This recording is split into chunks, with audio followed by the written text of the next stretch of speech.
Hey everybody, it's Brad Decater with the Decater Home Team with your June market update here in King County.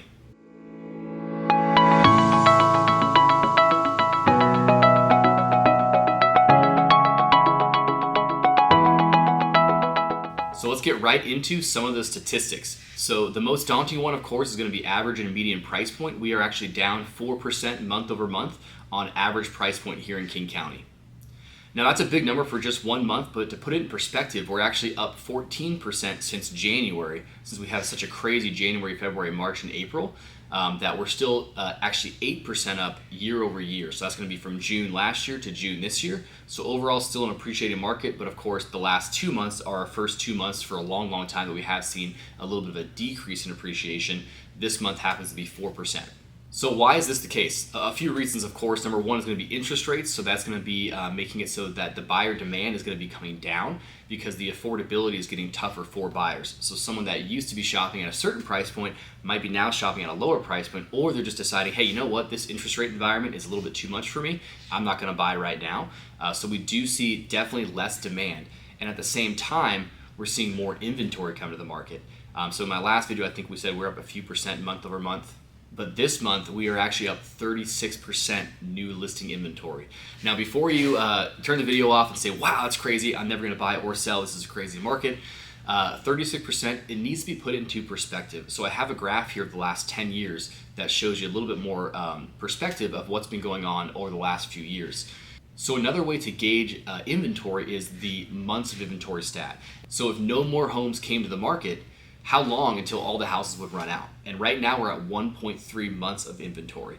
And so the lowest we've ever been at was actually 0.4. So it was hovering right around 0.4, 0.5, 0.6, so about a half a month of inventory for a few months there here in springtime. So when someone tells me inventory's doubled, it's like, well, that's true, and that's a good statistic to know, but it doesn't actually mean a ton, considering that it was at the very, very lowest it's ever been. So going from 0.5 months to 1 month, for example, months of inventory stat doubling is actually still significantly lower than markets where it's completely turned around and it's a downward market and a housing bubble type thing. So you can see in the graphs here that 1.3 months of inventory is still relatively low, very low in fact. In a buyer's market, it should be more like 6 months of inventory. I think a balanced market is 3 or 4 months in our market, but right now it's 1.3 months, but I'm thinking it's still actually a pretty balanced market here, and I'll tell you why in just a minute. So again, we have a lot more listings recently than we had previously, but pending statistics are actually down 20%. So it's kind of two things happening at the same time, which is why this housing market is ever changing right now. We're getting more inventory, but also less demand at the same time. So it's kind of tipping the scale a little bit. Really great news for buyers. If you're a buyer, I know in the last few years, a lot of my buyers have said, I'm just going to wait until things cool down. Well, things have cooled down. Buyers are in the driver's seat a little bit more than they were before. I don't think it's a buyer's market. It's still, I think, a seller's market. It's still a good time to sell. But buyers are able to get homes sometimes at list price and below list price, and with more reasonable terms, so less competitive situations. We're not seeing 10 offers on properties. You're not having to waive the inspection, the appraisal, the financing. All those crazy things that were happening are not happening anymore. So this is a relief for buyers. So if you were someone who was thinking that you'd wait on the sidelines till things cooled off, now's the time. Things have cooled off, but at the same time, interest rates are up. So it's a tough thing to navigate because I understand, like, hey, the interest rates are up, so now it's even harder to buy, but now it's slowed down. So the buyers, it's like they're always waiting for something specific to happen, but you don't get usually two of those things to happen at the same time. For example, if you're waiting for prices to come down, do you think that if prices come down, that interest rates will also come down? Because I would think that would not be the case, because buyers' affordability would then go up, meaning they can pay more for a house. Prices tend to go up at the same time. So this is kind of a give and take, so it's depending on what the buyer is willing to do. I think right now is still a good time to buy. I see in the future that interest rates are going to come down after the Fed gets a grasp on inflation. Inflation is the main problem in the economy right now, so the reason that the Fed is raising their federal fund rate is to hopefully curb inflation. If they're successful and that happens, they'll probably lower interest rates again to kind of get the economy back on track. So if that's the case, then it's still a good time to buy. You can get a less competitive situation right now, possibly get a good deal below list price. Certainly almost guaranteed to buy a house today for less than you would have bought it for a few months ago. So as far as the price factor goes, you're going to get a better deal right now than you would a few months ago. However, you are paying more interest, but if you can refinance that loan or get a beneficial loan program for you right now, then it's still going to be a good time for you. Speaking of which, I do want to touch base outside of the statistics is just what are some different options that we can do to help our buyers get into a house in this high rate interest rate environment. So there's a few options, and I'll advise you to talk to your specific lender. If you're partners with my lender, then that's great. But some people are exploring a ARMS, which is an adjustable rate mortgage, so you can get a much lower interest rate when you have an adjustable rate. Usually they're locked in for 5, 7, or 10 years, and then they adjust after that. But if you believe, like I do, that interest rate's going to go down somewhere in the next 3 or 4 years, it could be a good idea to get that lower rate up front and then plan to potentially refinance later. Another great option for buyers is to buy down the rate. And in this environment where the sellers are a little bit on their heels and they're maybe willing to accept a less competitive offer right now, a great way to do that is to ask for a seller concession to go towards buying down the rate. So let's just say the house is listed at $700,000. In another market, you might be paying $750 for it, but today you might be able to, get a good deal. So maybe you want to offer $680 or something, and you might have a negotiation and potentially get it for that price. Instead of doing that, you could offer, let's say, $690, and then get $20,000 seller concession. Maybe $8,000 to $10,000 is going to go towards your closing costs, saving you $10,000 right out of your pocket. So instead of having to pay that up front, and then also the other $10,000 can go towards buying down your rate. So maybe the rate buy down is $7,500. That's about 1 point of the purchase price, and that's going to get you a much lower interest rate. So getting the ARM products potentially, and potentially buying down your rate, which could also be seller paid, that's a pretty good option too. So buyers, there are some ways to get your payment down to a more reasonable and affordable level and take advantage at the same time of this market being that the prices are down a little bit and it's a little bit less competitive. So I still see a good opportunity for that for buyers in this market right now. Another interesting stat is going to be listings to sale ratio. This one is actually surprising. So I thought that it would be a lot lower than it is, but it's actually at 103%. So houses are still selling for more than their listing price as of the June statistics. Now, I do want to let you know that these statistics are based on sold properties, so that means that they were listed in probably May or sometimes before that, and then sold in June. So the market has changed even since then pretty significantly. So the ones that were just listed last week, for example, I don't think are going to be getting that statistic. So by the time we get July statistics, I would imagine it's going to be less than that. So houses are getting harder to sell.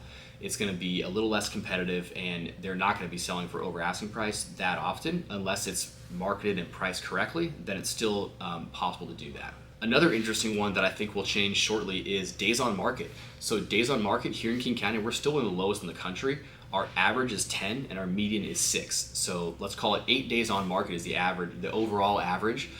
So homes are still selling pretty quickly. And again, these are only sold properties. So the ones that are overpriced and haven't sold, those aren't going to be in the statistic because they never sold. But the average days on market for a sold property is 6 to 10 days. So still pretty relatively short. If you are looking to sell, if you price it correctly, it's still going to sell if it's marketed and priced correctly. The last statistic I have for you is really just in the last 7 days. Just before shooting this video, as I was researching this, I checked out the last 7 days in King County, and we had 450 price reductions. There's about 4,000 active listings right now, so it's a pretty big percentage. About 11% of houses are going to be just had a price reduction. So again, really good opportunity for buyers right now. As far as like my prediction for long term, I do think we're going to be seeing a couple more months of slight depreciation, or prices going down a little bit. I think that the prices that people got in springtime are not going to be happening anymore, at least this year. So I think the next couple of months we'll see it's going to be pretty slow. There's going to be more houses that are going to come on the market, so more inventory.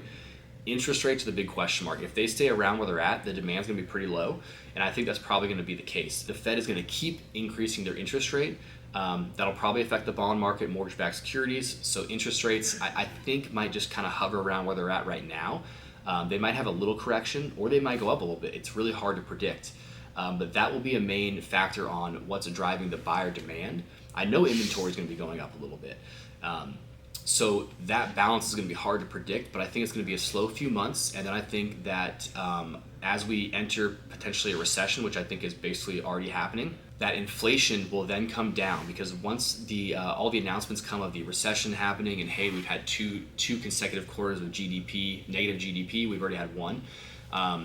When that happens, people are going to tighten up. They're not going to spend as much money, and that's what is inflation. Is people are still spending a lot of money. That's why the CPI was higher than they expected, because they thought this Fed rate increase would actually curb inflation, but people were still spending money.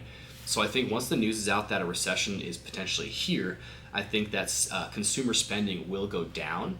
And if the inflation can get under control, and the Fed sees that in the numbers and the statistics that they read and analyze, then I think that'll be a good sign, and then they'll be comfortable to actually move rates down again. And when that happens, the housing market will probably react and also go up. So I think that the next few months is actually a pretty good opportunity for buyers. It might be fairly slow in the winter too, but I think in 2023 we'll see another appreciating market. And again, just to put it in perspective here, we're not losing crazy amounts of money right now. We still are up 14% since January. So if you bought a house last year or this year in the very, very beginning, you're still sitting in a very, very good position. The average appreciation rate is about 4 or 5% over the last 100 years. So we're still beating that, even with a 4% backup month over month. So even though we went down a little bit here in June, we're still a crazy amount up from January, that's only 6 months. So still a decent time. I think we'll see a little bit more decrease here in the next couple of months, and then we'll see what happens after that. The main factors, again, to keep an eye on, and this is what I'm going to try and keep everyone informed on, is interest rates. Okay, what's the Fed doing? Their federal fund rate. That's going to be the one-day banking rate that banks use to trade. So that's not your interest rate. That's different. And then therefore, what is the mortgage-backed security and bond market doing? That is what directly ties to the mortgage rates. And so we'll be keeping a close eye on that to see what happens. And then listing inventory and just overall buyer demand, which is, again, driven and fueled by the interest rates. And also consumer sentiment, like what are people thinking? Obviously right now, I feel like a lot of people are scared and just not really sure what to do. And maybe they think prices are gonna go down a lot. It'll be for a different video, but I think that it's still, so at this time in a changing market, it's super important to just stay informed. So keep an eye out for my monthly videos here. I'm gonna tell you what the statistics are showing us, and then tell you my own perspective of what that means. And it's really important, if you're a buyer or a seller, to know what's going on, plan it out ahead of time. But there's always going to be people who need to buy and sell. So if you're someone who is looking to do move up because your family's getting bigger, it's still a good time. I really think that's the truth. And then selling wise, also still a good time. It's going to be a little bit harder to sell your property, but you didn't miss the boat, right? If you were to sell your house 3 years ago versus today, you're making a ton more money now than you would have a few years ago. So you're still capitalizing. I know it's a tough pill to swallow, like if your neighbor sold for something 3-4 months ago and maybe you're not going to get that price anymore. I understand that's tough to take, really. But the truth is, you've done very well on your house as an investment. So if you've been thinking about the last few years to cash out, move across states or something like that, it's still a really good time to do that. I think it's more important than ever for people to just have a good advisor when they're thinking about their plans. Because if you're looking to do a move down buy, so for example, like my parents' age or something, they have tons of equity and they want to buy and they want to sell, then buy in cash. Still a good time, because the more important part when you're buying a smaller property is to maximize the profit on the bigger property. Because percentage-wise, you're going to be in the market either way. You're going to be affected whether the price goes up or down in both scenarios, because you're selling and buying at the same time. So you might say, I don't want to buy right now because prices are high. Well, you'd also sell your house for a lot. So they kind of go hand in hand.